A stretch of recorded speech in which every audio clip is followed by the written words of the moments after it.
Welcome to episode 4 of Get Growing, Brownfield's spring series of CAB conversations. As we get headed into another week in the planting season, weather was an issue last week in some parts of the Corn Belt. So we will get an update and see how things are going in different areas. Adam, we'll start with you in Carrollton or the western part of Missouri. How are things going in your area? Things are going pretty good here. We've had good weather this week, got a lot done. We're probably about halfway done with our beans and started side dressing corn yesterday. We're trying to prep some bean ground in front of the planter and plant beans and side dress and spray corn all at the same time. So imagine we've been pretty busy.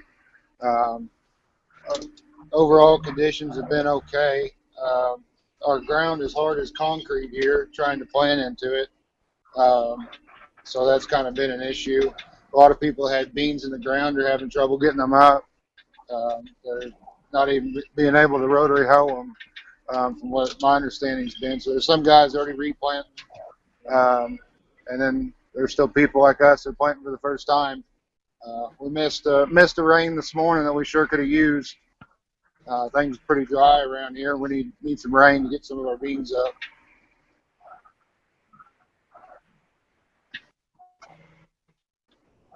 All right, Adam, we will check in with you in a little bit. Allen, what about you in Ohio? How are things in your area? We have not planted anything since we talked last week. We're just now getting dried out. In fact, yesterday we're just running all over trying to find something dry enough to plant, and so actually we started working ground on a farm in a neighboring county here about an hour ago, actually, trying to air it out a little bit. We're going to plant some beans in there tonight, hopefully, and we're hoping to get the rest of our corn in here, start corn probably tomorrow, and run it. But we got about 3 days corn planting to go. But what we have left to plant is just really heavy.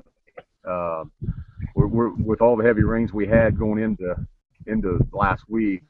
We just come out of a storm, I think, when we had our session last week, and we're just now getting dried out from that. So kind of slow.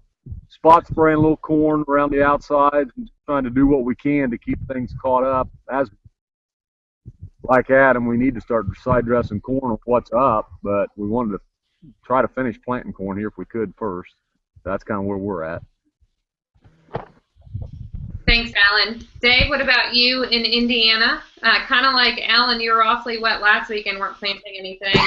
Any progress this week? Yeah, we're still the same way Allen is. We haven't planted anything. Chased around a little bit, but we got rain south of here last night, and that's where we'd like to start at. But so it's even too wet to apply natural nutrients, so it's a little heavy yet. Hopefully tomorrow we'll be able to go where we want to, and like Allen, I think we've got probably 2 days of corn running, and beans will follow right behind that. Judi, what about you in Illinois? The only one I think that's completely finished with planting. So how are things looking in your area?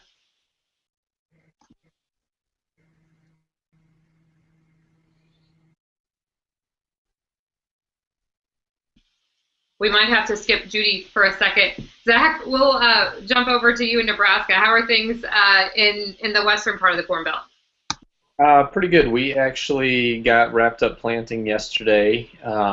We're still waiting to see if we got to go back out and replant anything, but we fought cold and wet for a lot of this, but we did get wrapped up, and judging by looking around the countryside, most guys are done out here, so we're just waiting to see whether we're going to have any crusting issues from some of the hard rain we had, and whether any of the frost put anything to a position where we need to replant.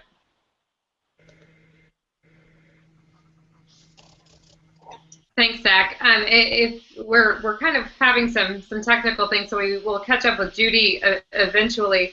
And Keith in South Dakota may be joining us later on. He was delayed a little bit by a meeting. So we'll see what's going on in those areas as well. As we get into this time of year, Alan and Dave, for you two specifically, as we look at the delays that you guys are seeing in planting, how much does that affect everything else that needs to be done on the farm when it comes to controlling weeds or managing pests or those types of things? Dave, I'll start with you in here in Indiana. Yeah, spraying, obviously burn down on beans is obviously we think we maybe be able to go there, but that's obviously a week behind schedule as well. There are some good herbicides that allow us to plant or spray even after the beans have been planted, but you can't leave ruts, obviously. And obviously side dressing is an issue. We side dress everything on our farm, and so consequently that, our tallest corn is probably 2.5, 3 inches tall. Some of it's still trying to come out of the ground, and I checked some last night, and it's there. It's just ready to come. We had some cold days, and we did have some frost around, but that doesn't seem to affect anything that we had up. I know in some areas it has affected. The frost has affected plants and even killed some soybeans. I talked to a guy day before yesterday, and they were getting ready to replant several acres that were up, and they were right in a curl, and it did them in. So that was south of here, about 90 miles. Alan, what about for you in Ohio? Well, obviously we're way behind. Most years we're done with corn, and sometimes even done with beans. On the calendar, I say we're way behind. As the season, not are way behind. I think about 2 weeks different. We're just now starting to get some heat again, and so I say I just don't think we've lost much heat as far as the growing season goes. And so with that in mind, I guess I'm not quite so, I don't want to say discouraged, but stressed, because I think we're just behind in our growing season. And yeah, we're behind on our field work, but yet we get 10 days here of good weather. We can get stuff caught up pretty quick, and I think things will change. What is up? I even noticed, even this morning, we've had heat the last couple of days here, and the corn just has taken on a much better color, and yeah, I think things will start to take off here as we get. So I think we'll be fine if we can just stay away from the big rains from this point on. Thanks, Alan. Judi, I see you. How are things looking in your area?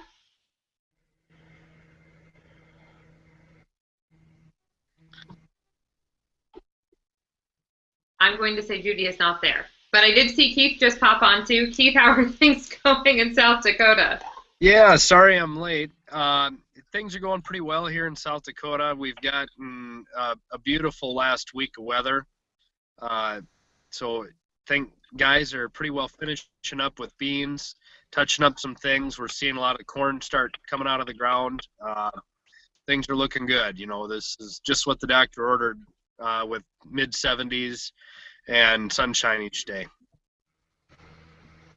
Now that things are starting to come through the ground, can you breathe a little easier? Oh, you bet. Yeah, that's, we're still watching it pretty closely. Our first planted stuff is pretty well emerged, but we've still got plenty that's not out of the ground yet. Some of the later planted stuff, only by a few days. But I think after this weekend, with the continued nice weather, we'll see it up and out of the ground, and things will continue to look good. It's just under the surface, and so pretty confident that it's going to be there. It's just a matter of time and getting enough heat units. Thanks, Keith. Adam, as you guys are working ground and trying to get finished up, I know we talk a little bit about concerns from week to week. Are your concerns changing at this point, or do you still have some of the same worries about the growing season that you've had in recent weeks? Right now, my concern is just getting everything done. Like I said, we got quite a bit of stuff to do. The problem with the side dress, I guess, my concern with it is we got to get through that before the corn gets tall enough or too tall to get back through it. You get a big rain in, and you can't side dress for a week or so. Some of this corn will get away from us, and we cut back our anhydrous quite a bit from our fall and spring applications to account for our side dress and nitrogen. And so if we don't, say we have a field we don't get back into, we might only have 100, 140, 150 pounds on where we should have 180 or something to get for a crop. And so that's kind of become a concern. And same with spraying. We can get through a lot taller corn with a sprayer, but if that row gets a canopy over, it's a little harder to spray get that chemical to the ground. How does for Zach, and I guess we'll open it up to everybody. How does the late season affect applications or changing? Do you change your plan at this point? What do you look at moving forward? Keith, let's start with you in South Dakota. I'm sorry, I got dropped off, and so I didn't hear the whole question. I apologize.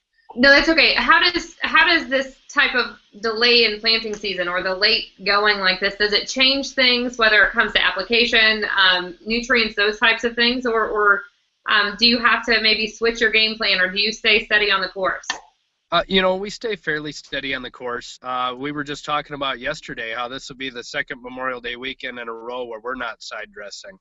We're planning on starting next week, and the corn's just emerging, so it's really small and early in the process. But a lot of years will be, these may actually be the first two Memorial Day weekends where I haven't been side dressing since I started farming. So a little bit of rare, okay, late in the season and full progress. So steady the course is just, we just adjust the timeline slightly based on the crop conditions and crop size. Zach, what about you in Nebraska? Yeah, we'll be in pretty much the same boat as Keith there. We, we're still in pretty good shape. I mean, it's later. A lot of times, we're well into side dressing by now, or just getting geared up to do it. And we've got about 2 fields with corn that you can row right now. So, we're still in pretty good shape there. I don't think we're gonna need to alter anything at this point. It's just a little bit later spring than usual. Thanks, Zach. Judy, can you hear me? Yes, I can. All right. How are things looking in Illinois? Can you give us an update there? Well, really quickly before I get knocked off, everything is dry here where we're at here in central Illinois. We missed the rain this week, and so we put some hay down a couple days ago, but we were able to get it up because it didn't rain, and we had some more hay down today, but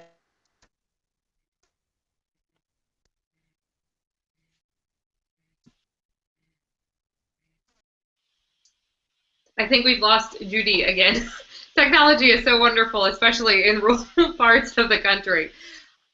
Moving on, let's talk about pest pressures, some of the things maybe that you guys will be scouting for this year once you get to that point, and maybe the big bug and insect concern that you have. Allen, let's start with you in Ohio.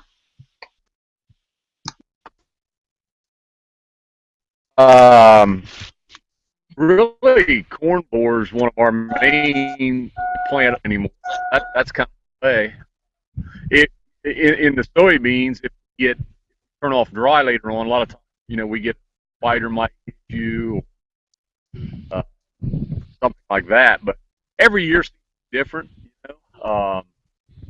So right now, insects aren't a concern at all because we're just so early into the growing season, and we've got treatments on all of our seed and everything. So, right now we're good to go in that category.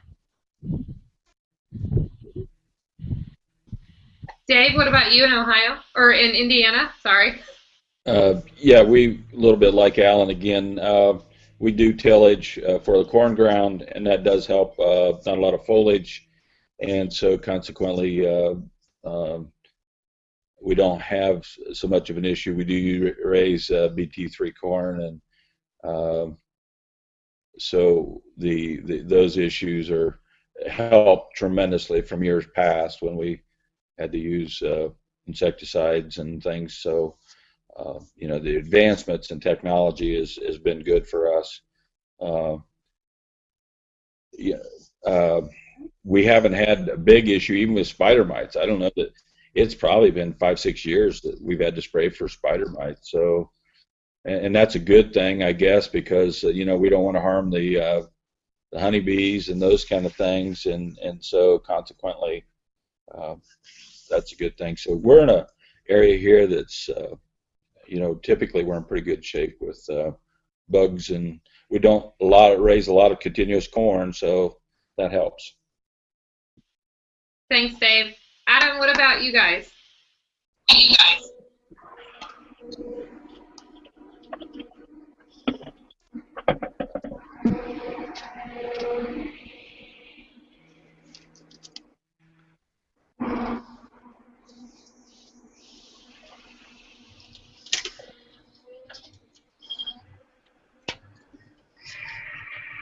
I think,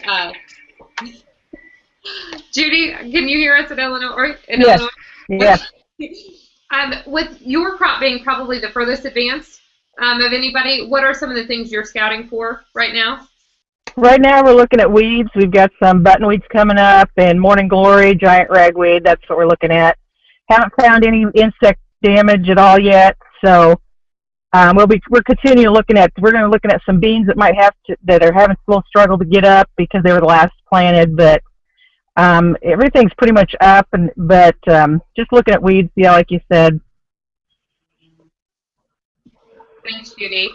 Keith, you're the big, I guess maybe the pest of note in your area. What are you watching for, or what will you be watching for as the crop advances? Well, rootworm is always the biggest issue, and of course a lot of that planning goes in prior till now. I suspect, just based on the slow start to the year, that like last year when we had a relatively slow start to the year, we won't see a whole lot of rootworm pressure early, whereas 2 years ago we had an extremely warm spring and we had a lot of rootworm pressure continuous throughout the year that really caused a lot of crop damage, or root damage, you know, and of course affected the crop in the long term, and changed guys' planning and management of that pest, you know, in the subsequent years. So just continued monitoring of that, seeing when the beetles emerge, if there is any feeding as the crop progresses throughout the year. You know, and in soybeans, aphid is the big one that we have to deal with yet. We don't typically have to deal with spider mite, although it does happen on occasion, but soybean aphid is the one that we typically have to worry about later in. Thanks, Keith. Zach, what about in Nebraska? You know, kind of similar to what a lot of the other guys said. We're, you know, it varies quite a bit from, you know, from year to year what you're looking at. You know, right now we're just kind of making sure the pre-emerge spraying has been effective, and keeping the weeds down. One thing with it being wet for a little bit, we've had kind of a flush of weeds come in, so you know, some of those are going to try to take off as we warm up. One thing we noticed, just noticed looking around, being out in the field a little bit, or even just shopping, kind of an early run of stink bugs, which 2 or 3 years ago we had a sort of an infestation, and when they get in the field, they really ding some stuff up. We hadn't dealt with that before. Seed dealer we worked with for a long time, he had never seen it in 30 years or something. So we're kind of keeping an eye on that, see if there's something we're going to have to do about those, but that's about it right now. As we were talking, I am seeing notifications come into my email talking about the Senate's passage of the Water Resources Reform and Development Act, which will be beneficial to the inland waterway system here in the U.S. For you guys that are active in policy and active in your organizations, what does this next step mean for you guys, and for what you guys have been working so hard to do on a policy side of things?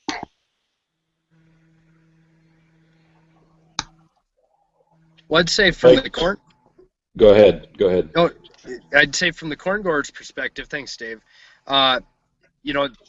Like you mentioned, been something we've focused on for a long time, just because of the impact that this has on all our crops.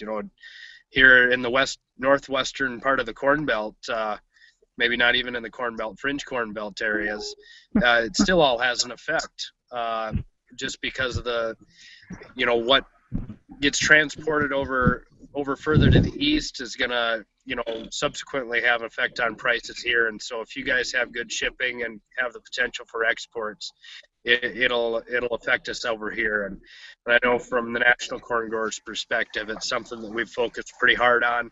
We're excited about the passage, certainly. Yeah, Megan, on the soybean side, it's been years that we've tried to continue to help our waterway system and obviously clean up our waters and such, but locks and dams are in such bad shape, and we have a program that we take farmers to that down on the Ohio River, which borders us to the south, and our legislators, so that they actually can see the value, and not just for agriculture, but for a lot of commodities, coal included, that our waterways and our systems are vital. And then, of course, with the epoxy issue in the Gulf of Mexico and such, to try to help. So water is vital to not only growing a crop, but to maintaining and livelihood of not just farmers, but a lot of industry. And so that's it's very vital, and we're glad that they saw fit to take care of that as well. For those of you that aren't active in the organizations, and we know the importance of the inland waterway system to move the product, when you see something like this as a farmer, what does it mean to you? Maybe that doesn't have, just as a farmer that's not involved in the organizations. So I don't know if Adam or Judi or somebody wants to pick that one up.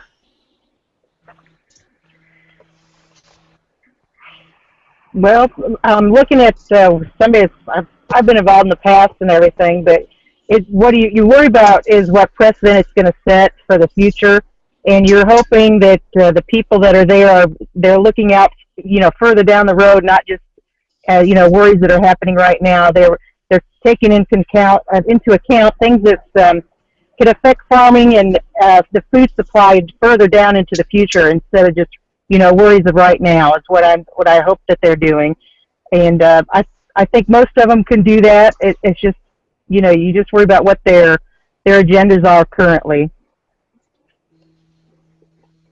Guys, I will open it up to you now. What questions do you have for each other? What do you want to know from other parts of the Corn Belt? Let me comment a little bit about the opportunity we have as farmers to get involved in organizations, checkoff organizations, National Corn Growers, ASA, American Soybean Association, USB, so on and so forth. But you would be surprised at visiting. In July, we go out to visit in D.C., and that's very important that they see a face and a name. And but the respect that we have when we do those things, and your time that you can spend either on a local level or on a state level or a national level is very, very important for agriculture. And it also helps in the future, as Judi was saying, that once they start to get a glimpse of what we are good stewards, and that what we try to do is, obviously, is for our next generation, we're not trying to hurt the soil. We're trying to help make it better for our sons and daughters that are coming. And so consequently, Joe Donnelly, one of our senators here, has been a stalwart steward of listening to what agriculture has to say, and so we're really glad that we can be an influence, but you have to be active either in membership, buy a membership, because in the policy side checkoff dollars cannot be used for policy, so you have to buy that corn growers membership or the American Soybean Association. So it's vitally important that the dollars that you spend are very small in comparison to the value that you get back. So I'll get off my soapbox. Well, we appreciate it. So as we that came out wrong. You appreciate me getting off my soapbox. Is that what you're saying? No, What up, Dave? the time that you spent. That's what I heard. That's what I heard too. Thanks, Megan. I've got my membership book out right now, Megan. Now that I'm as red as some of the batch. What I meant was we appreciate your passion and conviction for the associations. I know. Well, that sounds better. That sounds better. Let me waffle and position myself correctly with that comment. Okay, now that we're giving you an opportunity to talk to each other and to ask each other questions, what are some of the things that you want to know about what's going on around the Corn Belt? I missed part of this conversation. Sorry about that. I'm curious, does anybody have any frost issues around? I know here we were dang close. We had some areas that were up next to levees and stuff that, a couple rows for, quite a ways across the field, they're looking pretty rough. It's kind of just how close we were to getting hurt pretty bad by frost. But what anybody else see in their area as far as frost? We don't know for sure what we're dealing with yet on ours. I know we had some guys who'd gotten in planted earlier. Talked to a friend of mine. They just had beans popping through. We had a couple nights where it got down to 32, 33 for a few hours.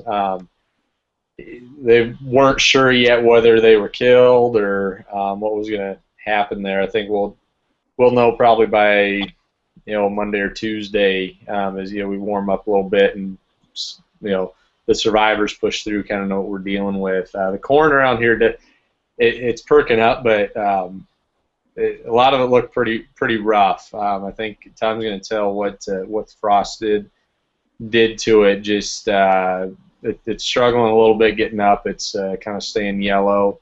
So we're definitely going to have an impact from the frost, whether that ends up turning into a yield impact or not.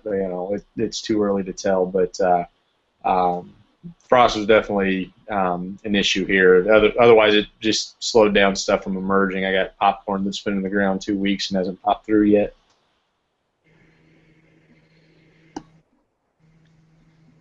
No real issues here in South Dakota. It just got late enough where it had been so cool we didn't have anything up and out of the ground, and so it never really caused any problems for us. Nothing was emerged, and so we didn't have anything to worry about freezing off or causing any problems for it.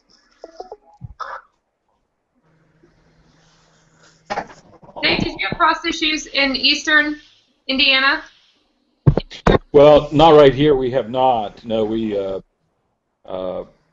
I was told by, actually my son just told me last night he had got a call from a friend that lives just north of here, the next county, and he said that every fifth bean was dying, the early beans that he planted, and they'd come up, and I don't know if that was because it emerged a little quicker than some of the others. I'm not sure. But as I said earlier, that south of here, one of the co-ops, they were helping a guy work through that. He had several acres of beans that did get frosted, and it just killed them.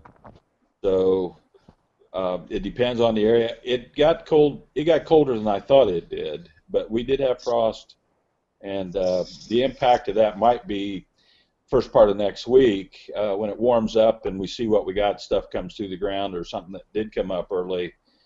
It maybe did get it, but we'll see. We'll be happy to touch up some stuff if we need to. It doesn't take long, but if you have to replant that's another story. Alan, what about you in Ohio? Did you have frost issues? We did not. We didn't have any frost at all. We were close there over the weekend. I believe Sunday morning might have been our coldest, but we lucked out. The hail did more damage to us last week than any frost. It really beat the corn up, the small corn up, really bad, more than what you would think. But no frost. Any other questions for everybody else?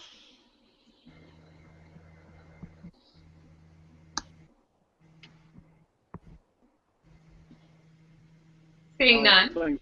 Oh, go ahead. How's things on the home farm? At home? Yes.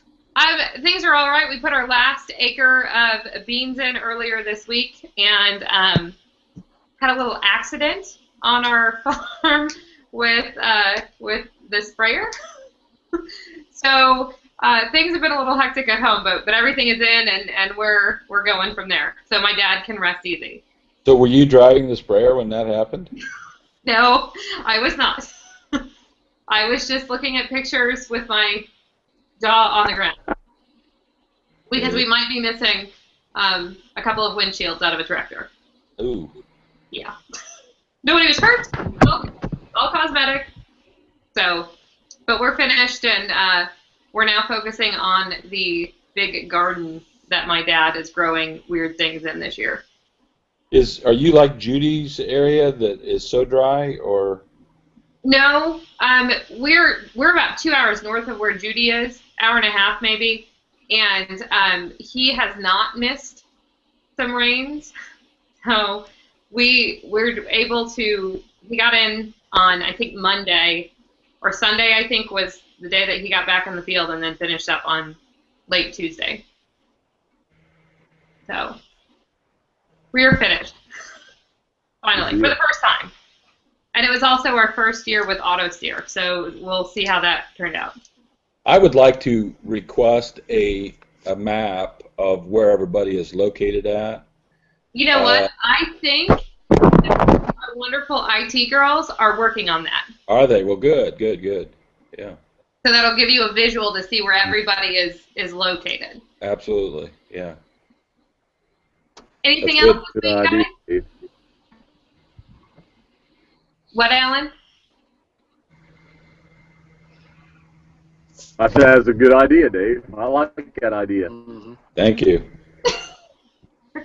We got the girls are reading my mind, you know, or I'm reading theirs. One of the two. It's that ESPN thing. All right, guys. All right. Great.